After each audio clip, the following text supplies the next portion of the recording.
Hello, happy peoples. If you happen to get that reference, it's probably because I spend way too much time on YouTube. Here I am trying to give back a little bit by creating some YouTube content myself.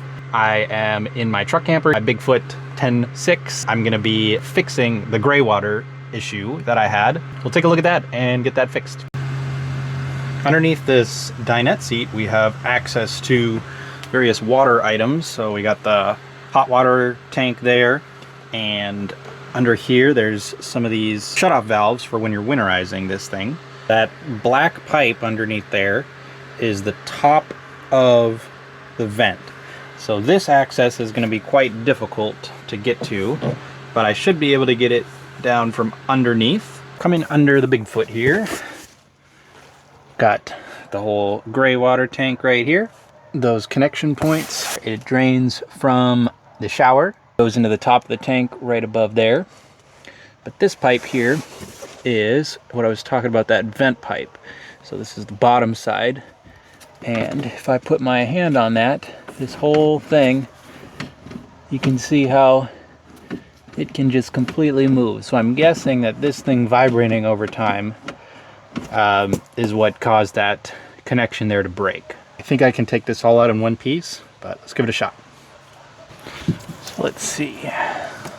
Oh yeah, it seems loose, so let's see about this one.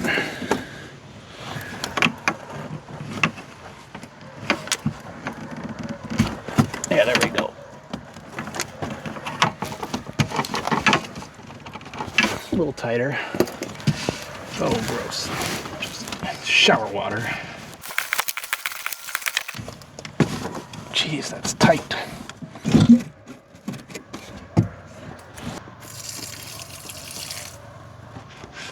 My phone just got a good dousing of water.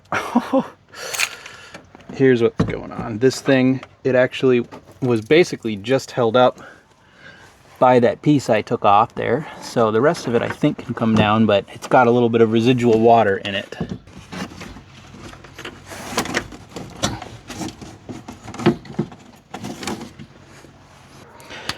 Jeez, these mosquitoes are just... Here are the pieces that I took out of here. This is what actually connects to that gray water tank, and it was broken off, the plastic on top of the tank itself. I'm gonna just try this by hand. I think it might be threaded. Oof, not doable by hand.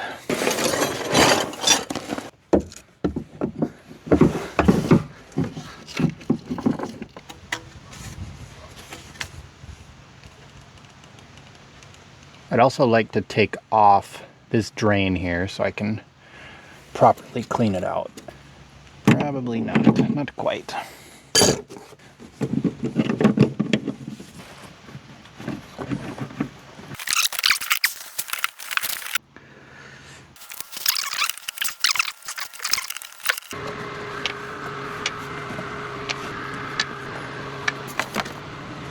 Back in the camper, took that panel off. I wanted to see where this drains. So this is one of the drains coming down. This is from the bathroom sink.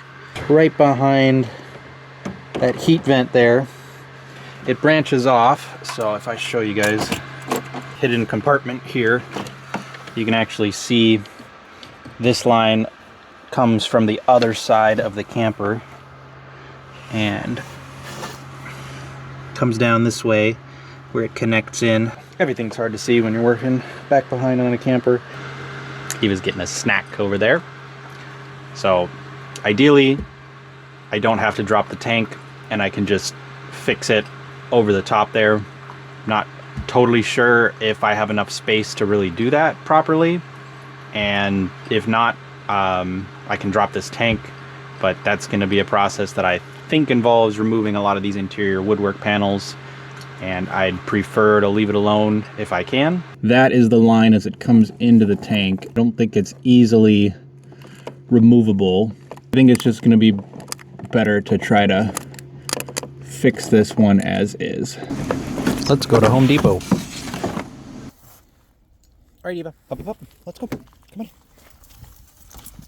Good girl.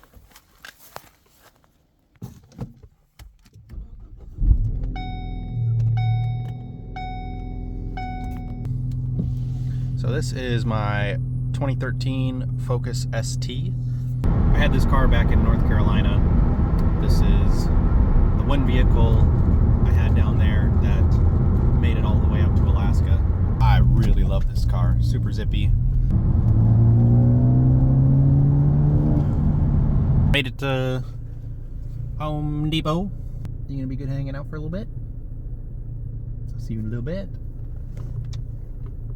What I think I found that'll work is gonna be this P-trap here, which, let's see,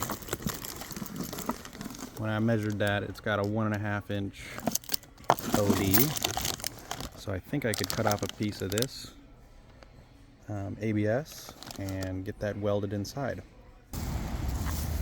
Target secured. How's it going, Eva?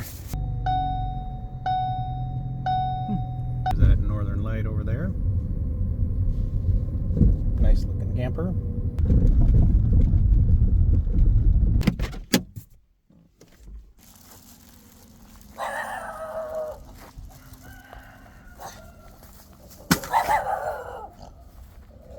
So my neighbor Leander is just bringing over some nice fresh eggs.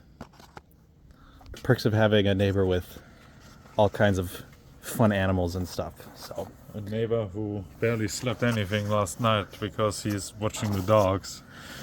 Yes. I feel like a zombie. This pipe here,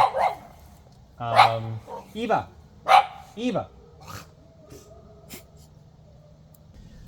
This was not supported at all. There's another attachment point, not just an easy unscrew situation. I'm trying to fix it without dropping the tank.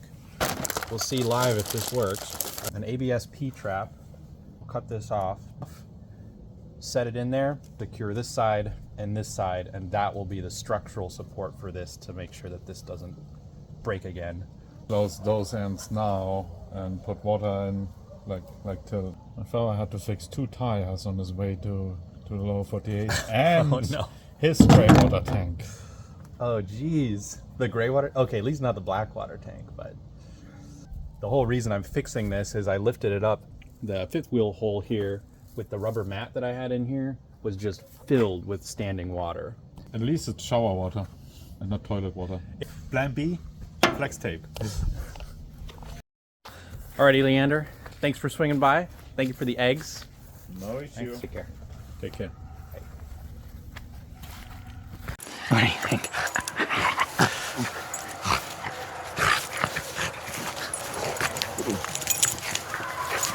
Silly bean. Silly bean.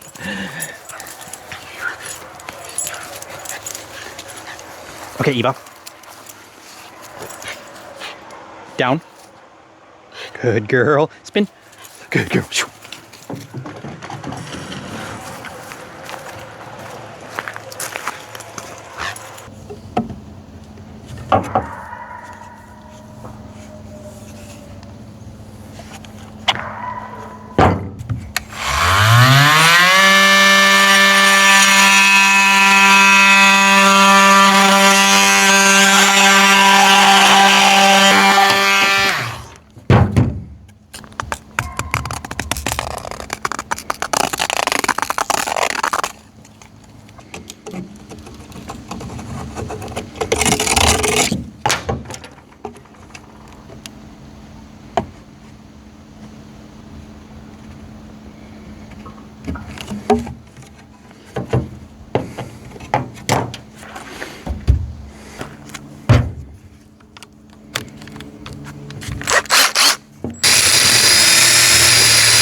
Got this part of a P-trap here, 1.5 inch OD on the smaller piece here, and it's necked up a little bit.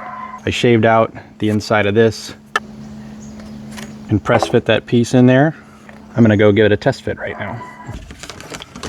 Little game of Tetris.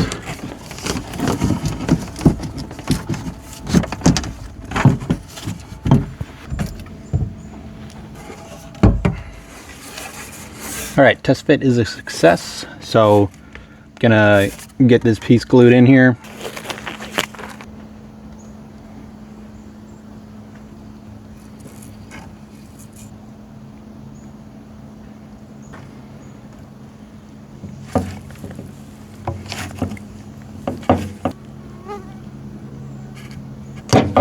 The ABS plastic weld has cured. I put this little red rubber gasket from that P-trap on here. Let's get it installed.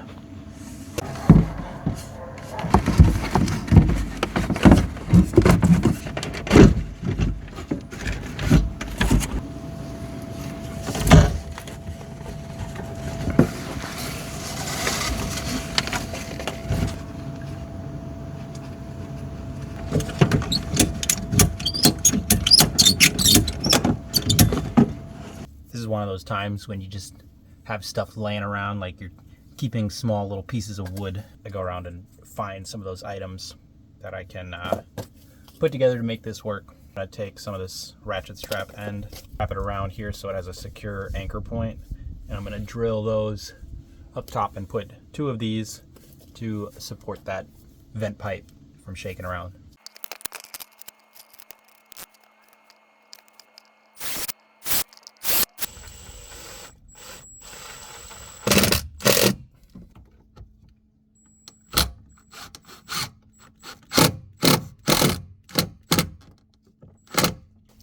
I'm just sacrificing this ratchet strap for this purpose full time. Just have a ton of ratchet straps laying around, so this should do the trick. I have to make sure it hits the wood and not this foam here. So I put another support right here. I have one over there. And then other than that, this ratchet strap is holding pressure down on the little gasket up there, that orange gasket we were looking at earlier. Look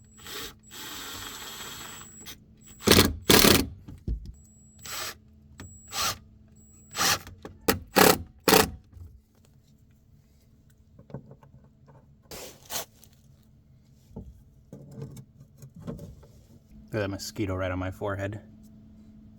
Gross.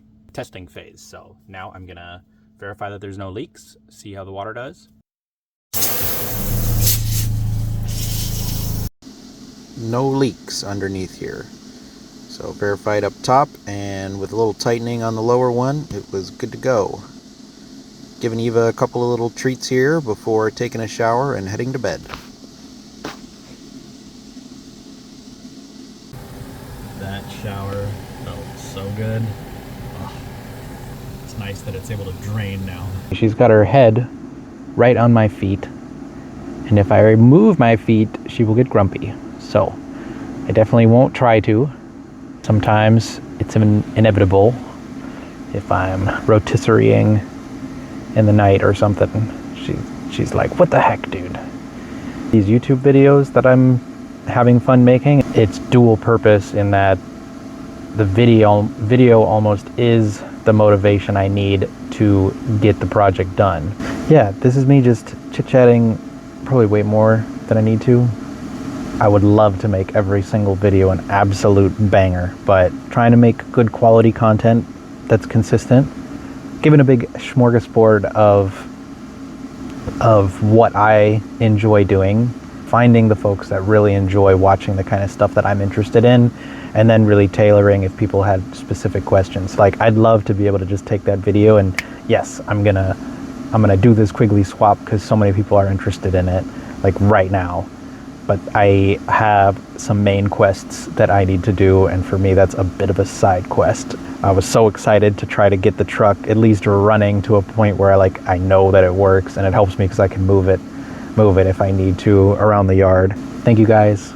Have a great night. Toodles.